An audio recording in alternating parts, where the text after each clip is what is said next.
본 방송에서 제공되는 모든 정보는 투자 판단의 참고 자료이며 투자의 최종 책임은 본 방송을 이용하는 본인에게 있습니다. 네, 반갑습니다. 자, 오늘은 11월 10일입니다. 자, 오늘 수요일이고요. 만기를 앞둔 시점이기 때문에 약간 우려감도 좀 있을 수 있겠고요. 여기다가 갑자기 미국이 또 조정을 받기 시작하는 모습입니다. 뭐 여러 가지 부분에서 부담스럽지 않겠는가 생각되는 모습이긴 한데요. 미국 증시가 조정을 받았는데 오히려 괜찮을 수도 있겠다라는 생각도 좀 들어요. 왜냐면 우리는 디커플링이잖아요. 네, 깐부 아니고 디커플링. 자, 그러니까 미국 증시가 조정을 받으면 우리는 디커플링을 해서 올라가야 되는 거 아니야? 이렇게 생각이 될 수도 있을 것 같습니다. 근데 가장 걱정하는 것은 이거죠. 미국 증시가 올라갈 때도 조정이었는데 내려가면 얼마나 더 큰 조정을 받을 것이냐, 이렇게 걱정하시는 분들도 계시는데, 요즘에는 이제 미국 증시가 왜 내려갔는지 또 왜 올라갔는지에 대한 부분들을 좀 생각해야 되겠죠. 미국 증시가 그동안 계속해서 신고가를 만들었었던 이유는 경제 지표가 좋아지고 악재가 해소되고 그런 상황 때문에 신고가를 만들었고요. 오늘 주가가 내려간 이유는 간단하죠. 차익 실현밖에 없습니다. 왜냐하면 지금 경제 지표나 등등에서 악재를 끄집어내기에는 굉장히 부족한 상황입니다. 왜냐하면 악재가 없거든요. 그래서 주가가 내려갈 만한 마땅한 이유를 찾기가 굉장히 어려운 상황입니다. 그러다 보니까 뭐 테슬라라든지 유가 이런 것들을 가지고 들어오는 부분인데, 자, 그냥 간단한 이유는 많이 올랐기 때문에 거기에 대한 차익 실현이 나오는 것이다 생각하시면 됩니다. 다우지수는 0.4% 하락했고요. 나스닥은 마이너스 0.67% 하락했습니다. 뭐 낙폭 자체도 그렇게 크진 않습니다. 장중에 조금 더 많이 흘러내리는 모습이 좀 있긴 했었습니다만은 그래도 장 마감 시점에서 조금 올려주려는 시도를 좀 하긴 했습니다. 그래서 뭐 사상 최고치 행진을 멈췄다라고 하지만 뭐 큰 폭의 하락이 아니었기 때문에 만약에 내일 0.5% 올라가면 다시 사상 최고치가 또 나올 수 있다는 얘기죠. 변동폭이 크지 않았다는 부분들은 우리가 주목을 좀 해봐야 될 내용이고, 너무 큰 걱정은 하지 않아도 되겠다, 이렇게 봐야 되는 부분이겠습니다. 자, 그 다음에 유가 한번 볼게요. 미국 정부가 전략적 비축유를 공급할 가능성이 제기되었다. 이게 뭐냐면 최근에 이제 공급 부족 사태가 계속 진행이 되다 보니까 정부가 가지고 있는 그런 전략적으로 가지고 있었던 그런 재고를 풀겠다, 이런 얘기가 되는 거죠. 지금 미국이 전략적 비축유 방출 가능성이 제기되었다. 방출하겠다는 얘기가 아닙니다. 가능성이 있다라는 얘기거든요. 지금 제니퍼 그랜홈 미국 에너지부 장관, 이름은 몰라도 됩니다. 이게 근데 제니퍼예요. 이 제니퍼가 미국 행정부가 휘발유와 난방유 가격 급등을 해소하기 위해서 모든 옵션을 테이블 위에 올려놓고 있다라고 되어 있는 거고요. 이 모든 옵션 중에 당연히 전략적 비축유의 방출이 있을 것이다 라는 전망이 되게 되는 부분이겠죠. 재고를 풀어버린다 라고 한다라면 유가가 내려가는 게 당연한 거 아닙니까? 라고 할 수 있겠습니다만, 얼마나 급하면 가지고 있었던 전략적 비축유까지도 풀겠느냐, 그렇게 되는 부분이죠. 그러니까 공급 부족 사태가 그 정도까지 심각한 거였어? 와, 그러면은 유가가 계속 올라가겠네 라고 베팅을 하게 되는 거죠. 유가가 지금 계속 올라가고 있습니다. 지금 WTI 가격이 텍사스산 원유죠. 네, 서부 텍사스산 원유가 지금 84.15달러로 되어 있습니다. 84.15달러. 상당히 높은 가격입니다. 이제 연말까지 뭐 100달러 간다라는 얘기도 있었기 때문에 유가 상승에 대한 부분들을 계속적으로 지켜볼 필요가 있겠고요. 우리나라도 지금 휘발유가 엄청 올랐죠. 지금 1,900원 정도 하는 것 같더라고요. 이 정도 되면은 아마 유류세 가격이 인하된다고 그랬죠. 유류세가 인하된다는 게 이제 14일부터인가요? 그렇게 인하가 된다고 했는데, 유류세를 인하를 하더라도 뭐 크게 와닿는 모습이 없을 것 같아요. 1,900원이면은 한 100얼마 정도 떨어진다라고 하는데 다시 1,700원대로 가는 부분이겠죠. 기름값이 계속 올라갈 수 있는 그런 상황이 좀 될 것 같아요. 그러면 누가 수혜를 볼 것인지 여러분들 뻔하게 나타나는 부분 아니겠습니까? 그래서 뭐 정제 마진이라든지 또는 원재료를 가져오는 쪽 입장에서는 당장은 손해가 될 수 있겠습니다만, 상품 가격 인상에 따른 기업 실적 증가, 이런 쪽도 연결시켜 볼 수 있을 겁니다. 그래서 정유 화학 섹터 쪽을 관심 있게 봐야 되는 그런 상황이다라고 생각하셔도 좋을 것 같습니다. 근데 유가가 올라가게 되면 인플레이션, 즉 이것도 상품이기 때문에 인플레이션, 물가가 올라간다는 얘기가 될 수 있습니다. 그래서 경제적인 지표상에서는 조금 부담이 될 수 있는 상황이 좀 되겠죠. 근데 인플레이션에 대한 부분은 연준이 뭐 당분간은 지켜보겠다 이렇게 얘기했기 때문에 뭐 당장 시장에 영향을 주진 않을 것이다, 뭐 이렇게 본다라면 재료적인 측면에서 시장을 압박할 재료는 없어요. 그냥 많이 올랐기 때문에 매도 좀 하자, 이런 식의 의견이 나왔을 것이다 라고 보시면 되겠습니다. 미국 증시 상황에서는 큰 부담은 없을 것 같아요. 다만 국내 증시는 워낙 분위기가 안 좋았기 때문에, 또 안 좋기 때문에 미국 증시가 조금 이제 안 좋게 나오게 되면 또 만기를 앞두고 있기 때문에 거래도 많지 않은데 악재가 나와버리면 변동성이 좀 커질 수 있다라는 걸 생각하셔야 되겠죠. 그래서 그런 부분들 접근하시면 되겠고요. 근데 국내 증시도 뭐 그렇게 크게 걱정할 필요는 없지 않나 생각됩니다. 일단 수급이 어떻게 나오냐에 따라서 달라지는 부분일 테고요. 저점권까지 많이 들어와 있고 또 많이 내려와 있잖아요. 그래서 변동성에는 제한적일 것이다 라는 생각이 일단 일반적입니다. 그리고 지금 뭐 만기에서 하방으로 그 방향성을 잡지 않은 이상은 주가가 크게 떨어질 가능성은 별로 없다 이렇게 생각하셔도 좋을 것 같습니다. 요소수 대란, 요소수 관련한 부분에서는 뭐 종목들이 올라갔다 내려갔다 뭐 변동성이 굉장히 큽니다. 지금 중국의 요소 수출 제한에 따른 요소수 공급 부족 사태인데 이게 이제 장기화됐을 경우는 화물차가 다 멈춘다. 뭐 이런 얘기잖아요. 일단 요소에 대한 부분들은 굉장히 이제 뭐 우리가 생각하지 않았었던 그런 어떤 품목이기도 한데 당연히 뭐 이렇게 하는 거 아니야? 뭐 이런 건 뭐 별거 아닌 거 아니야? 라고 할 수 있었던 부분이었는데 이게 없으니까 문제가 되네요. 그죠? 그래서 이제 물류 쪽에서의 움직임, 물류 대란이 일어날 수 있다. 뭐 이런 식이 되는 거죠. 왜냐면 화물차가 없으니까 컨테이너가 다 멈출 거 아니에요? 그러면은 수출입부터 시작해가지고 일상생활의 불편함 이런 것들이 나타날 수 있다. 이렇게 될 수 있는 부분이겠죠. 그러니까 지금 전체적으로 이제 문제가 될 수 있는 어떤 그 부분들은 이 상황이 장기화됐을 경우에 큰 문제다라고 이제 이야기가 되는 부분이죠. 지금 당장 해소할 만한 부분은 있다고 보시면 되겠습니다. 근데 뭐 지역마다 또는 뭐 이제 요소수가 없기 때문에 가격이 폭등하고 뭐 그런 상황은 좀 있습니다만 이것을 이제 다양하게 해소하기 위해서 이제 긴급적으로 공수에 온다거나 뭐 그런 부분들이 좀 있죠. 근데 문제는 뭐냐면 항상 이런 사태가 일어나면 매점 매석하는 거죠. 막 사재기를 하는 거 그런 부분들이 문제가 되죠. 그래서 뭐 시장에 이제 뭐가 좀 부족하다 그러면 잔뜩 사재기 해가지고 비싼 가격에 팔아먹으려는 네 그런 속셈들이 있기 때문에 그런 것들이 이제 가격을 더 많이 띄어올리는 그런 현상을 좀 보여지게 됩니다. 그래서 이렇게 매점 매석하는 부분들은 어려울 때는 정말 하면 안 돼요. 왜냐면 예전에 경주 최부자 아시죠? 그런 분들은 이제 흉년이 들었을 때는 절대로 논을 사들이지 말라. 네, 이런 얘기 있었잖아요. 그러니까 어려울 때 뭔가 그것을 이용해가지고 이윤을 취하려는 행동 그런 걸 하지 말라 이런 얘기죠.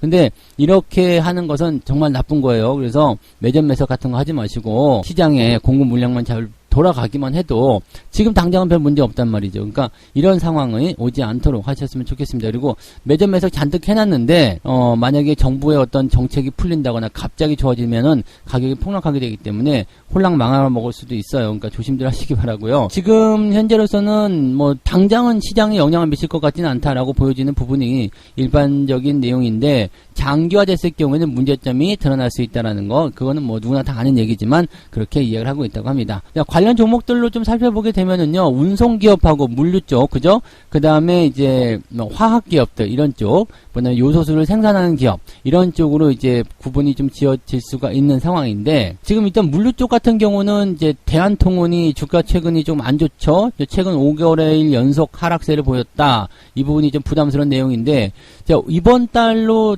그냥 퉁쳐서 본다면 11월 한 달 동안에는 뭐 낙폭이 0.7%밖에 안 빠졌다. 그러니까 그냥 괜찮다라는 이야기가 나오고 있는 부분이고요. 한솔 로지스틱스 같은 경우는 이달 들어서 오히려 1.9% 정도 올랐다. 보통 장기화돼서 이제 차량의 어떤 운행이 제한적으로 가게 된다면 비용이 증가할 가능성이 있기 때문에 여기에 대한 부담감이 있다라고 얘기가 나오고 있는 부분이겠죠. 그래서 뭐 물류 관련한 기업들은 요소수 관련해서 뭐 부담감이 있다라고 하지만 실질적으로 이제 이런 상황들이 장기화되지 않는다라면 그 다음에 지금 당장인 시점에서는 크게 신경 쓰거나 문제시 잡을 그럴 만한 부분은 아니다라고 보시면 되겠습니다. 그다음에 화학주 같은 경우는 어땠을까요? 일단은 변동성이 있기는 했었습니다. 뭐 생산하는 기업들, 뭐 유니슨이었든 아니면 롯데정밀화학이었든 이런 기업들이 이제 관련주로 포함되어 있었잖아요. 특히 이제 이 롯데정밀화학 같은 경우는 뭐 급등세를 좀 보기도 했었어요. 이제 요소수 대란이 일어났다 했을 때 이번 달 초죠.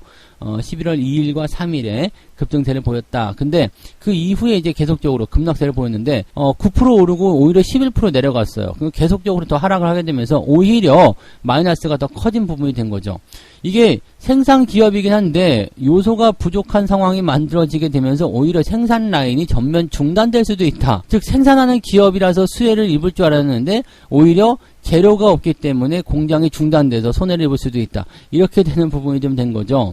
사실 이거는 호재가 악재로 바뀌는 그런 상황이기도 하겠고요. 그 다음에 KG케미칼 같은 경우도 이번 달 초에 20% 넘게 급등했지만 네, 다시 또 하락하는 모습이 만들어졌다라고 되어 있습니다.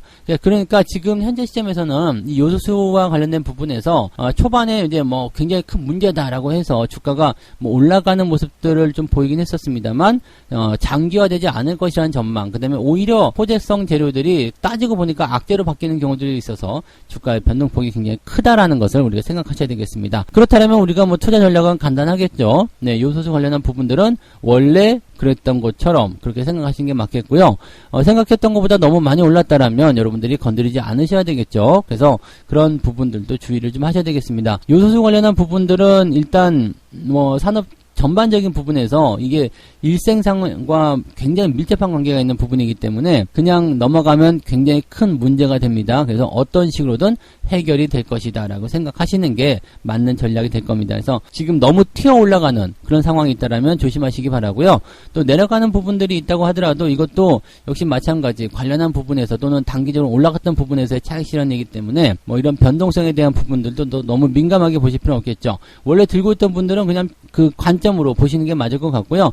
단기적 등락과 변동성은 그냥 단기적 뉴스에 지나지 않는다라고 생각하시면 되겠습니다. 단기적 뉴스에 반응하는 것은 단기 매매를 하시는 분들만 하시면 되는 거겠죠. 네, 그 부분 같이 참고하시면 좋겠네요. 자, 세 번째 이야기 갑니다. MSI 지수 편입 진행이 됩니다. 11월 MSI 지수 편입. 자, 즉 정기 변경 일자가 다가오고 있습니다. 이 정기 변경에서는 어떻게 될 것이냐? 지금 이제 12일날 발표가 됩니다. 이번 주 금요일이죠. 네, 12일날 발표되는 MSCI 반기 리뷰에서 한국 지수 편입의 가장 유력한 종목을 어떤 것이냐라고 얘기해주고 있는 건데, 이제 가장 유력한 종목이 LNF와 FNF다라고 되어 있습니다. 둘 다 F네요. 네, 어쨌든 이런 종목들이 이제 편입될 가능성이 높다라고 얘기하는 거죠. 패시브 자금이라는 게 들어오기 시작하기 때문에 MSCI 이제 지수에 편입이 되면 굉장히 긍정적이다고 되어 있습니다. MSCI 지수에 편입이 되면 이 지수를 추종하는 자금들이 있어요.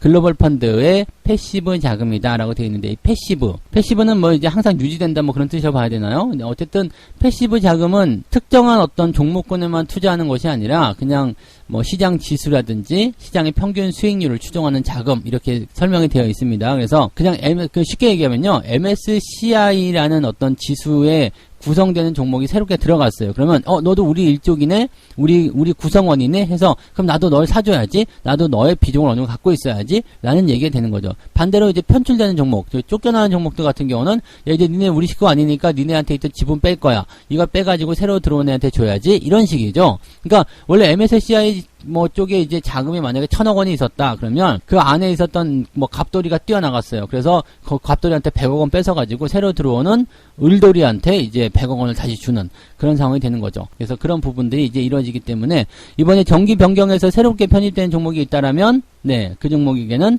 자금이 유입될 것이다 라고 되어 있는 부분이겠죠. 네, 그래서 FNF하고 그 LNF가 지금 유력한 후보로 올라 있다라고 되어 있고요. 또 한 가지 후보주는 이제 크래프톤, 카카오게임즈, 일진 머티리얼즈도 가능하다라고 되어 있는 부분인데, 지금 이 게임주도 같은 경우는 최근에 주가 변동성이 좀 있어서 뭐 충분히 이제 뭐 가능성은 있다라고 되어 있긴 한데, 그래서 이제 시총이 많이 올랐잖아요. 그렇지만 이제 유동성에 대한 어떤 부분에서는 약간 좀 부족한 부분이 있다. 즉, 거래량 부분이 약간 좀 부족하다라는 내용이 좀 이제 후보군으로는 들어가 있지만 확정 가능성은 많지 않다라는 쪽으로 얘기가 되어 있는 거고요. 일진 머티리얼즈 같은 경우는 아직은 40% 확률 정도로만 편입할 수 있다, 이렇게 되어 있기 때문에 지금 현재 시점에서 이제 다른 후보군들 같은 경우보다도 LNF나 FNF가 가장 중요한 포인트다라고 보시면 되겠죠. 그 다음에 MSCI 지수에서 빠질 가능성 있는 종목으로는 휠라홀딩스와 신세계, 대우조선해양 등이 거론이 되고 있다. 휠라홀딩스 같은 경우도 어떻게 보면은 이제 이게 빠져나가게 되면 이제 외국인 매도가 또 나올 수 있다라고 볼 수 있겠는데, 어떻게 보면 최근에 이제 주가 하락이 좀 있었기 때문에 미리 다 빠진 것 아니냐라고 생각이 될 수 있는 부분도 좀 있겠습니다. 어쨌든 뭐 그런 부분이고요. 대체적으로 이제 이 MSCI에 대한 부분들을 통해서 정기 변경이 들어가고 뭐 나오고 하는 부분이 됐을 때 자금이 유입되고 떨어지고 그런 상황들이 뭐 당장 영향을 많이 줘서 뭐 시장에 큰 흐름을 만들어낸다거나 그러지는 않습니다. 꼭 정기 변경에서 편입됐다고 해가지고 주가가 크게 뛰었다. 뭐 꼭 그렇진 않거든요. 그러니까 그런 부분들 꼭 참고해 보실 필요가 있겠고요. 점진적으로 상황이 개선될 수 있다. 또는 보통은 MSCI에 편입이 되는 부분들 같은 경우는 거래량이 많고 최근에 주가 상승이 굉장히 크면서 시총이 빵 튀어 올라간 종목들이 새로 들어가거든요. 그런 종목들은 어떻게 보면 또 반대적인 부분에서 차익 실현이 나올 수 있는 그런 상황들도 존재하고 있기 때문에 주의는 좀 필요하지 않겠나 생각합니다. 물론 계속 올라가기만 한다라면 별 문제는 없겠죠. 그렇지만 대체적으로 그런 종목들이 그 당시 기준은 충족하더라도 포지셔닝이 너무 많이 올라간 종목일 가능성도 많기 때문에 거기에서 부담감들은 우리가 생각을 하고 있어야 되겠다 생각해 보셔야 될 것 같습니다. 그래서 뭐든지 다 그 이면에 좋고 나쁨이 있기 때문에 항상 좋은 면만 보는 것이 아니라 그 뒤쪽도 같이 내다보는 전략을 취해 주시면 좋겠습니다. 네. 자, 오늘 여기까지 이야기 해드리고요. 자, 성공 투자하시고요. 이따가 뵙겠습니다. 고맙습니다.